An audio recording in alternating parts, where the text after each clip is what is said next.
Saking keselnya tim Anies sama Soehartoyo ya, salah satu juru bicara tim Anies sampai menyebut bahwa Soehartoyo ini sebagai pemain drakor atau drama Korea kelas Wahid.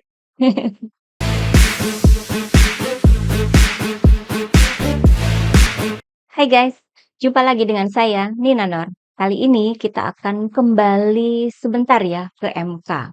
Bukan karena susah move on ya, namun saya ingin mengajak teman-teman untuk melihat rekam jejak yang menarik dari Ketua MK yang menggantikan pamannya Gibran, namanya Soehartoyo. Ini berawal dari sebuah berita media yang baru saya baca kemarin. Isinya tidak terkait dengan pasangan Ganjar Mahfud ya, namun terkait dengan salah satu dari tim hukum dari pasangan Anies Caimin, yaitu Bambang Wijoyanto atau BW ya biasanya disebut begitu. Dalam sebuah acara yang membedah putusan MK dalam sengketa Pilpres 2024 di UGM, BW memaparkan soal inkonsistensi Ketua MK Soehartoyo.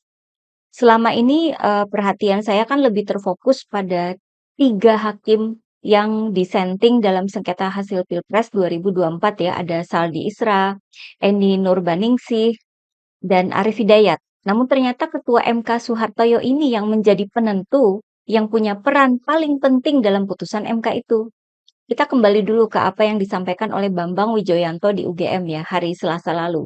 BW menyoroti tidak konsistennya posisi Soehartoyo ketika memutus perkara nomor 90 yang meloloskan Gibran menjadi cawapres.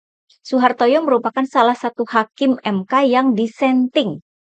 Ini saya baru ingat lagi ya sesudah membaca berita soal BW ini ya. Menurut Bambang, jika Soehartoyo ini konsisten dengan sikap sebelumnya, maka putusan MK soal sengketa hasil Pilpres kemarin itu pasti berbeda. Bagaimana posisi Soehartoyo dalam memutus sengketa Pilpres itu memang merupakan otoritas yang dimiliki sebagai seorang hakim MK. Namun, Bambang berharap Soehartoyo bisa menjelaskan kenapa posisinya berubah. Kenapa nilai yang diyakini oleh Soehartoyo itu bisa berubah, alias nggak konsisten. Awalnya menolak Gibran jadi cawapres, tapi sekarang malah membiarkan Gibran jadi wakil presiden. Intinya gitu, kok bisa berubah? Saking keselnya tim Anies sama Soehartoyo ya, salah satu juru bicara tim Anies sampai menyebut bahwa Soehartoyo ini sebagai pemain drakor atau drama Korea kelas Wahid. Bikin mereka merasa kena prank ya, merasa diberi harapan palsu gitu ya. Ya saya ngerti gimana perasaan tim Anies ini ya. Karena kalau melihat rekam jejak Soehartoyo ketika dipilih menjadi ketua MK, menggantikan pamannya Gibran Anwar Usman, sepertinya Soehartoyo ini bisa memberikan harapan baru di MK dan mengembalikan kepercayaan publik terhadap MK. Dalam putusan perkara nomor 90 yang legend itu, Hakim Soehartoyo menyatakan dissenting. Dia menyatakan bahwa permohonan yang diajukan oleh Almas itu tidak memiliki kedudukan hukum atau legal standing. Bahkan dalam menyampaikan pidatonya di MK, sesudah diambil sumpahnya sebagai ketua MK, Soehartoyo sampai menangis.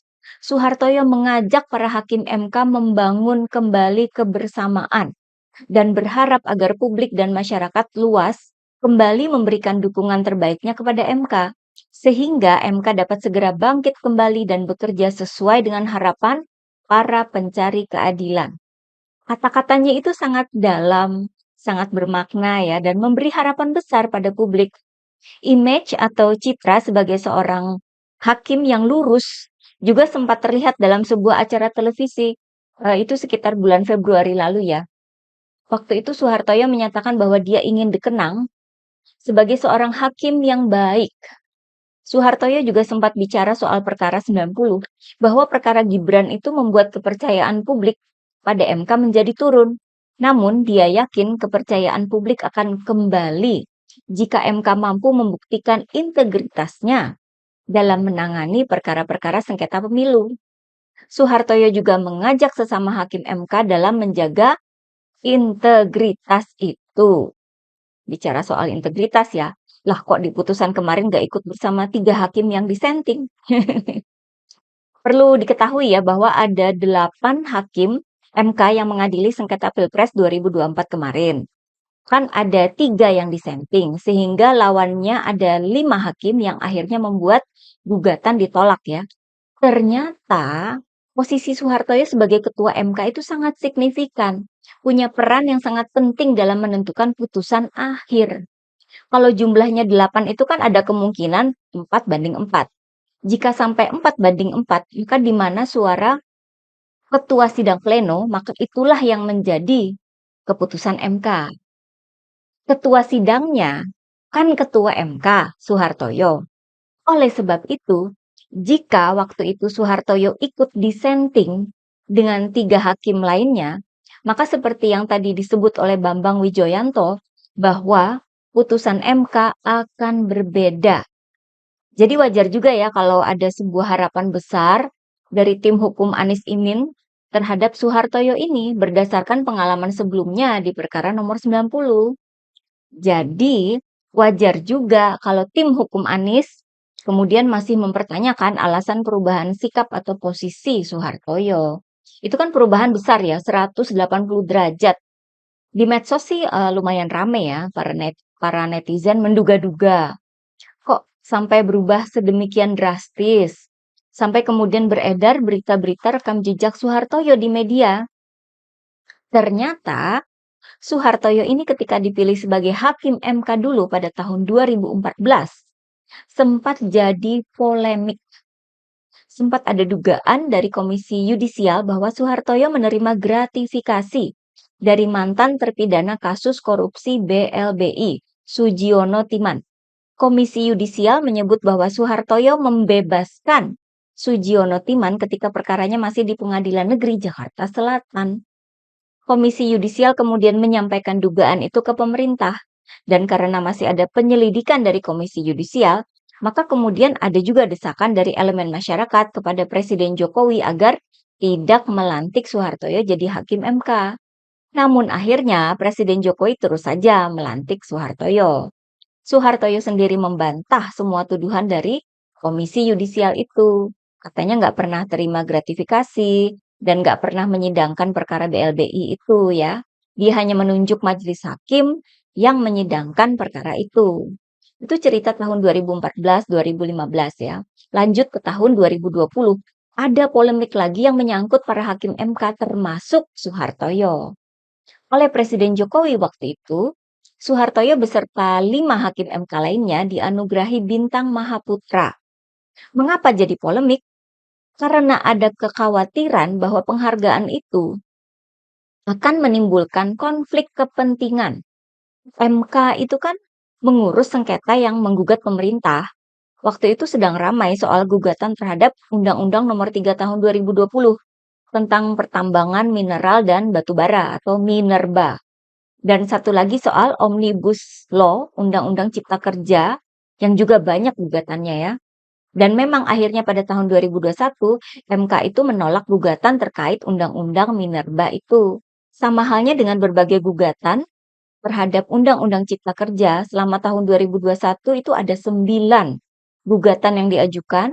Dari 9 itu hanya 1 yang lolos dan yang lolos ini hanya dikabulkan sebagian, nggak semuanya. Apakah ini merupakan bukti soal konflik kepentingan yang dikhawatirkan itu gara-gara dikasih penghargaan sama Presiden Jokowi? Kita nggak ada yang tahu karena memang nggak ada yang bisa membuktikannya. Tapi dari rekam jejak itu kita bisa melihat ya bahwa rekam jejak Soehartoyo sebagai hakim MK ini memang punya cerita-cerita yang terkait dengan Presiden Jokowi. Oleh sebab itu, ketika dalam perkara nomor 90, perkara si Gibran ya, Soehartoyo mengambil posisi yang bertentangan dengan keluarga Jokowi, maka wajar saja ada harapan besar dari tim hukum Anies Imin bahwa Soehartoyo tidak akan berpihak pada keluarga Jokowi, bahwa Soehartoyo merupakan seorang hakim MK yang berani mengambil sikap yang bertentangan dengan pamannya Gibran. Apalagi dalam beberapa momen di persidangan kemarin itu ya, Soehartoyo itu sempat memberikan teguran ya kepada ketua KPU yang diduga ketiduran ketika sidangnya berlangsung. Soehartoyo juga memberikan teguran kepada Menko PMK Muhadjir Effendi yang dinilai menyampaikan pendapat dalam sidang karena kan harusnya dia hanya memaparkan fakta saja ya, nggak boleh memberikan pendapat pribadi. Karena ketegasan-ketegasan yang diperlihatkan itulah ya, Maka tim hukum Anies merasa kena prank. Ketika di ujung sidang, ternyata Ketua MK Soehartoyo nggak ikut yang disenting. Sampai-sampai disebut sebagai pemain drama Korea. Saking kesalnya ya. Tapi ya mau gimana lagi, putusan sudah keluar. Pihak yang menggugat sudah menerima. Kita pun sudah move on. Cerita soal Soehartoyo ini sekedar jadi pelajaran buat kita semua ya. Bahwa seorang hakim MK itu bisa-bisa aja nggak konsisten. Apapun alasannya. Sama halnya dengan yang kemarin itu saya sampaikan soal bagaimana pamannya Gibran yang sudah bukan lagi menjadi ketua MK, tetapi ternyata masih memakai fasilitas ketua MK. Padahal sudah lebih dari 4 atau 5 bulan Anwar Usman sudah tidak lagi menjabat sebagai ketua MK. Masa nggak ada satupun di internal MK yang berani ya atau bisa menegur dengan tegas? Akhirnya, katanya, masalah ini akan diselesaikan secara kekeluargaan. Oke guys, bagaimana pendapat teman-teman? Sekian dulu dari saya. Begitulah kura-kura.